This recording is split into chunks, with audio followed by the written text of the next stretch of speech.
Ya, jadi hari Kamis minggu lalu ya kita sudah terima laporan kasusnya diduga pencemaran nama baik ya, atas nama diduga terlapor yang dikenal sebagai Mawar Afiq dari pihak suami melalui kuasa hukum ya, sudah kita terima, kemudian sudah kita gelar juga kasusnya, nanti akan kita panggil terutama dari pihak pelapor dulu terkait keterangan-keterangan yang akan kita butuhkan untuk memenuhi unsur-unsur dari kasus tersebut. Nanti setelah saksi-saksi yang menguatkan termasuk nanti dari ahli bisa kita panggil Mawar Afiq untuk kita panggil juga. Namun memang ini masih proses penyelidikan ya, karena baru laporannya baru, jadi nanti masih dalam proses terus. Si siapa Mawarnya? Mawarnya, iya. Kalau itu kita menyesuaikan dengan beberapa saksi yang kita panggil. Berapa orang kita panggil kan semakin banyak saksi yang mungkin bisa memberikan keterangan ya, nanti kan akan membutuhkan waktu mungkin akan lebih lama gitu loh. Nah setelah itu baru kita panggil Mawar sebagai terlapor. Jadi kita nggak bisa menentukan kapan dia bisa langsung dipanggil atau bukan. Kita harus memanggil saksi dulu untuk menguatkan itu. Nanti kita lihat dulu ya, kita belum tahu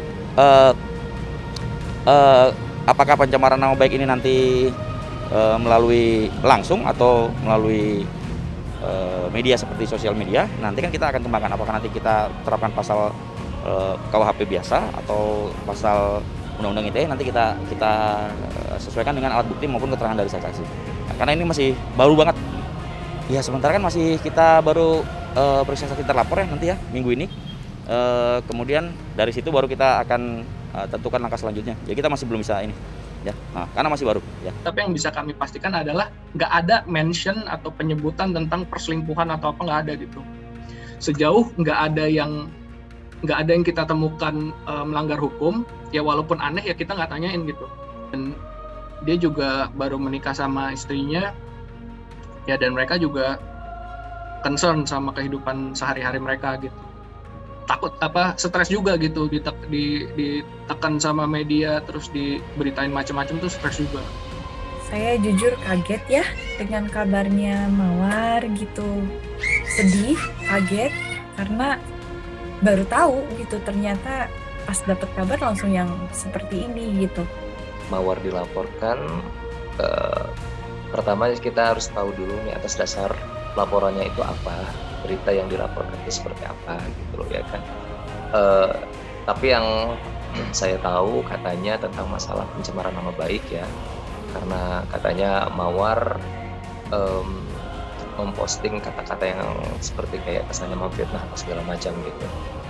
Cuman kalau aku secara pribadi sih ngelihatnya itu lebih kepada kayak curhatan isi hati seorang ibu ya, seorang istri, di mana dia merasa mungkin yang dia butuhkan sekarang adalah orang-orang yang bisa mendengarkan dia secara keseluruhan, dan mungkin dengan dia memposting seperti itu, niat dia mungkin sama sekali tidak ada niat ingin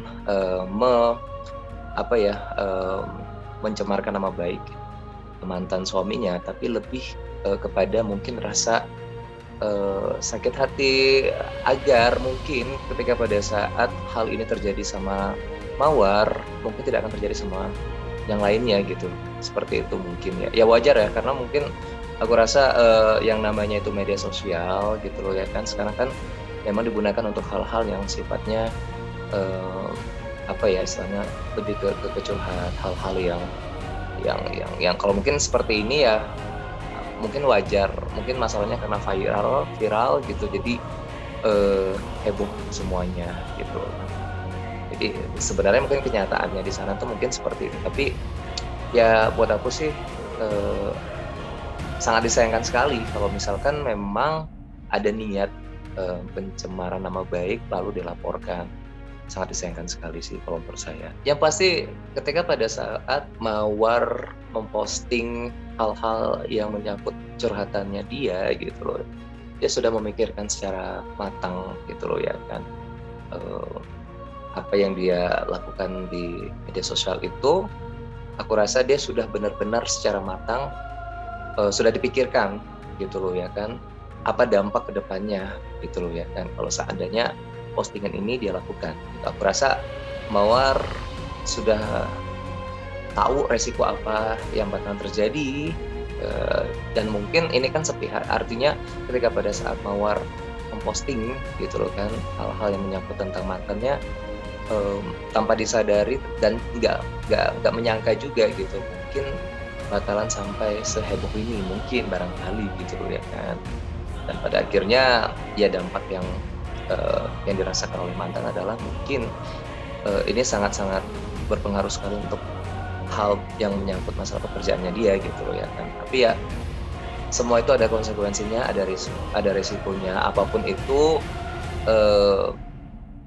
Aku kembalikan lagi ke Mawarnya. Mawar sudah memposting itu, dia sudah memikirkan secara matang apa yang mesti harus dia terima nanti ke depannya seperti apa.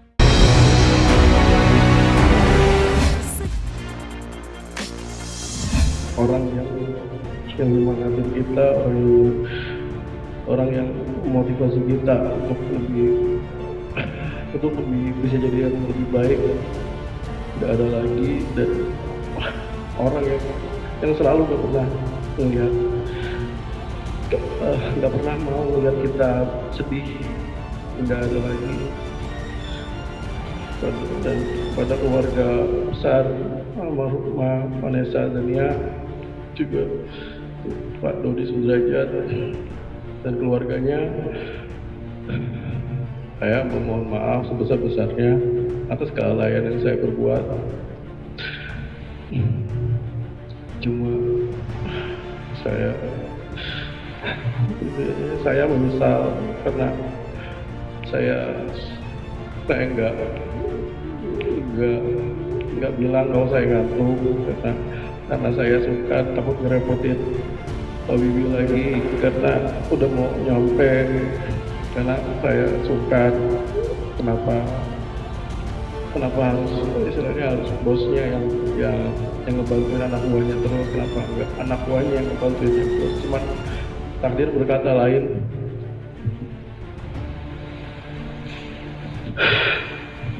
Berkata lain. Jadi untuk semua pihak yang ditinggalkan, untuk semua keluarga yang ditinggalkan, saya mohon maaf atas kelalaian saya, karena dan saya pun mohon maaf kepada diri saya sendiri. Saya mohon maaf karena sudah mengecewakan banyak orang di luar sana dengan adanya kejadian ini, dan mohon maaf. Mohon maaf sebesar-besarnya kepada almarhum Bibi dan almarhum Vanessa. Mohon maaf juga kepada Gala. Mohon maaf, aku udah mohon maaf karena kamu kehilangan orang tuamu, kamu kehilangan orang yang kamu paling sayang, kamu kehilangan peran penting dalam hidup kamu. Mohon maaf.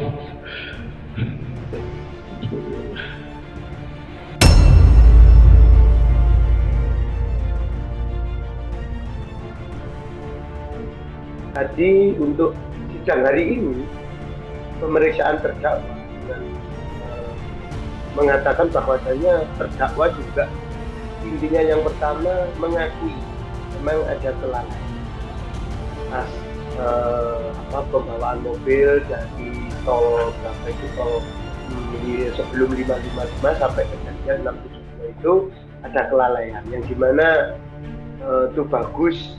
Lalai dalam arti satu, memang sempat bermain HP. Yang kedua, posisinya itu payah, jadi agak seliut nyantuk ya, intinya seperti itu. Bagus juga emang sangat amat menyesal dan sangat amat menyesali atas perbuatan kelalaiannya terdakwa. Ini sih.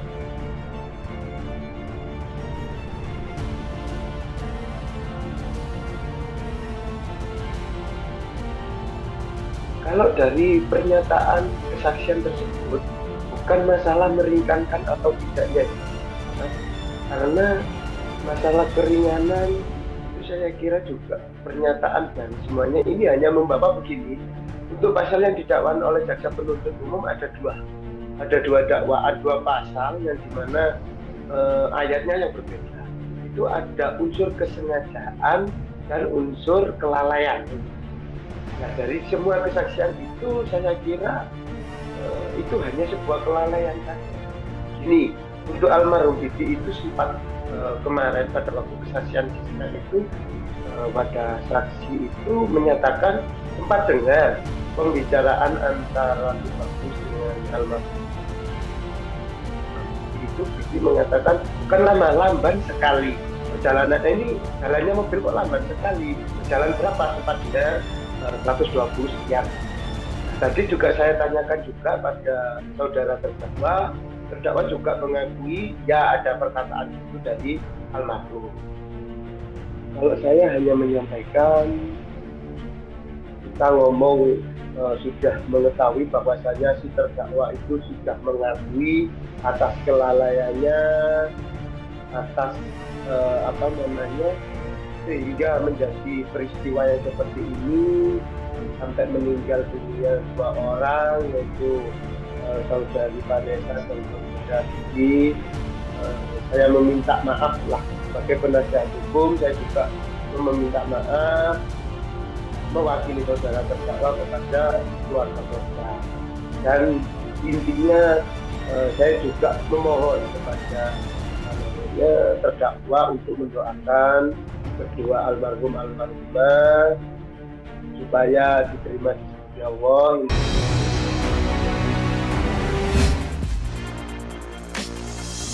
Halo semuanya, oke, jadi di sini gue pengen meluruskan yang lagi viral belakangan ini, dan gue juga nggak ngerti kok bisa kayak gitu aja viral. But it's okay, nggak apa-apa. I'm very open to you dan gue mau meluruskan semuanya. Oke, jadi gini ya. Yang bilang katanya gue tuh kuliah di 3 kampus, ya itu bohong, karena sebenarnya bukan 3 tapi 4 say. Jadi gue kayak, aduh kalau mereka sampai tahu gue kuliah di 4 tempat, sorry, wah kayaknya mereka bisa, jadi gimana yang benar gitu. Oke, jadi gini, tahun 2017 gue tuh ngambil International Baccalaureate di Oxford, tapi nggak sampai selesai. Gue pulang ke Indonesia di situ. Abis itu gue re-enroll ke kampus lain di Raffles University. So tahun 2017 gue udah sempet S1. Nah ini ya tahun 2017 ini waktu itu lagi semester. Gue tuh nggak lama di sana, cuma sampai 3 semester. Nah, abis itu gue out.